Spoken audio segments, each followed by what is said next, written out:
Apa itu mineral? Mineral merupakan komponen anorganik di dalam tubuh manusia yang memegang peranan penting dalam pemeliharaan fungsi tubuh, baik tingkat sel, jaringan, organ, maupun fungsi tubuh secara keseluruhan. Klasifikasi mineral terbagi menjadi dua, yaitu mineral makro dan mineral mikro. Mineral makro adalah mineral yang dibutuhkan oleh tubuh lebih dari 100 mg per hari dan di dalam tubuh terdapat 0,01%. Mineral makro terdiri dari natrium, klor, kalium, kalsium, fosfor, magnesium, dan sulfur. Natrium berfungsi untuk mengatur tekanan osmosis sebagai kation utama dalam cairan ekstraseluler. Sumber makanan bisa dari garam dapur, MSG, roti, kecap, buah-buahan, dan sayuran. Klorida berfungsi sebagai ation utama dalam cairan ekstraseluler, memelihara keseimbangan cairan dan elektrolit.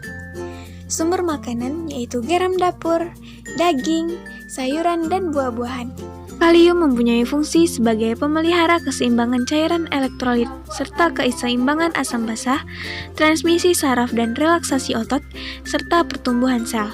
Sumber makanannya yaitu kacang-kacangan, kentang, singkong, beras, kelapa, alpukat, dan pisang.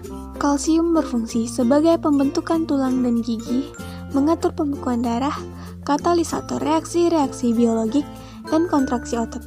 Sumber makanannya seperti susu, keju, ikan, kacang-kacangan, tahu, tempe, dan sayuran hijau. Fosfor berfungsi sebagai klasifikasi tulang dan gigi, mengatur pengalihan energi, absorpsi dan transportasi zat gizi, bagian dari ikatan tubuh esensial, menjaga keseimbangan pH, menyimpan serta mengirim energi. Sumber makanannya ialah daging, ikan, unggas, telur, susu, dan kacang-kacangan. Fungsi magnesium yang pertama adalah mencegah kerusakan gigi, yang kedua sebagai pengganti kalsium dalam proses transportasi dan mineralisasi pembentukan tulang. Sumber makanannya adalah sayuran hijau, biji-bijian, kacang-kacangan, dan ikan tawar segar. Sedangkan mineral mikro adalah mineral yang diperlukan oleh tubuh yang relatif kecil, yaitu kecil dari 100 mg per hari. Apabila terjadi kekurangan mineral mikro pada tubuh, akan menyebabkan fisiologis dalam tubuh terganggu.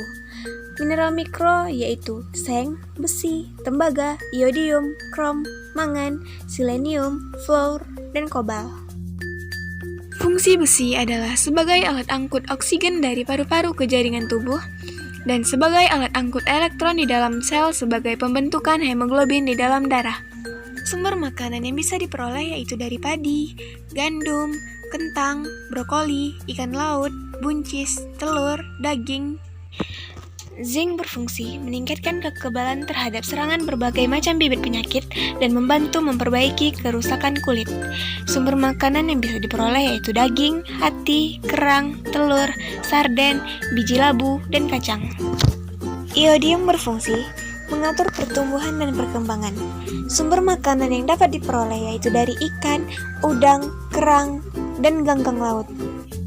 Fungsi tembaga ialah bagian dari enzim serta mencegah penyakit anemia. Sumber makanan dapat diperoleh dari tiram, kerang, hati, kacang-kacangan, unggas, biji-bijian, serta coklat.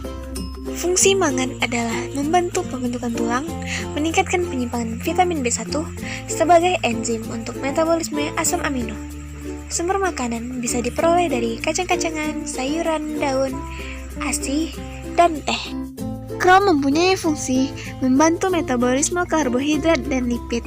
Sumber makanan bisa diperoleh dari hasil laut, sayuran, biji-bijian, buah, serta daging. Selenium mempunyai fungsi sebagai katalisator dalam pemecahan peroksida, mencegah terjadinya radikal bebas sebagai antioksidan, serta mencegah penyakit kanker dan penyakit degeneratif lainnya. Sumber makanan yang dapat diperoleh yaitu daging, ikan, telur, jeroan, kerang, padi-padian, hati, dan ginjal. Molibden berfungsi sebagai kofaktor berbagai enzim. Sumber makanan bisa diperoleh dari susu, hati, serta kacang-kacangan. Fluor memiliki fungsi membantu pengerasan gigi, mineralisasi tulang, meningkatkan ketahanan, serta mencegah pembentukan plak gigi.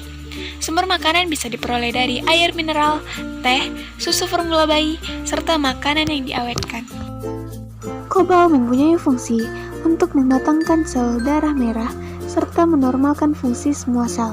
Sumber makanan yang dapat diperoleh dari hati, ginjal, dan daging.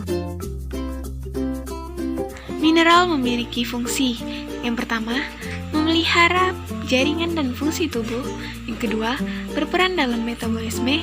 Yang ketiga, berperan pada keseimbangan ion tubuh. Yang keempat, pemeliharaan kepekaan otot dan syaraf. Yang kelima, berperan pada keseimbangan asam basa cairan tubuh.